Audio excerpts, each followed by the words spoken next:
மாற்றுத்திறன் கொண்ட சிறப்பு குழந்தைகளுக்கு சேர் பின்னுதல், மெழுகுவத்தி தயாரித்தல், அகர்பத்தி தயாரித்தல் ஆகிய 3 மாத கால பயிற்சி விஜயகீதம் அறக்கட்டளை சார்பில் கற்றுத்தரப்படுகிறது. திருவள்ளூர் மாவட்டம் பொன்னேரியில் மூகாம்பிகை நகரில் உள்ள சிறப்பு குழந்தைகள் மையத்தில் உள்ள குழந்தைகளின் திறன்களை மேம்படுத்தும் விதமாக அவர்களுக்கு விஜயகீதம் அறக்கட்டளை சார்பில் தோள் பயிற்சி அளிக்கப்பட்டது. விஜயகீதம் அறக்கட்டளை நிறுவனர் கீதா தோள் பயிற்சியை தொடங்கி வைத்தார். மாணவர்களின் திறன் மேம்படவும் நிறைவாற்றலை பெருக்கவும் விதமாக முதலாவதாக உயர்சார் பின்னும் பயிற்சி தொடங்கப்பட்டுள்ளது. 3 மாத கால பயிற்சிக்கு பின் சான்றிதழ்கள் வழங்கப்படும் என்றும் மெழுகுவத்தை தயாரித்தல், அகர்பத்தி தயாரித்தல் உள்ளிட்ட பயிற்சிகளும் தொடங்கப்பட உள்ளது.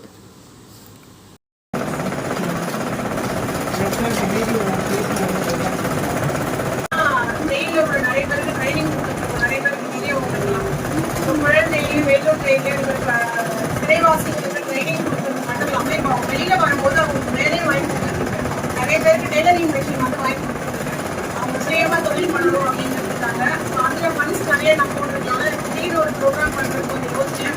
பட் இந்த பசங்களுக்கு அப்படிங்கும் போது நம்ம கண்டிப்பாக ஏதாவது ஒரு பண்ணி தான் ஆகும் அப்படிங்கிறதுக்காக நான் அக்செப்ட் பண்ணிட்டேன். இந்த வாய்ப்பு முதல்ல எங்களுக்கு கொடுத்ததுக்கு இன்ஸ்டியூட் கொடுத்து நாங்கள் எப்படி சொல்ல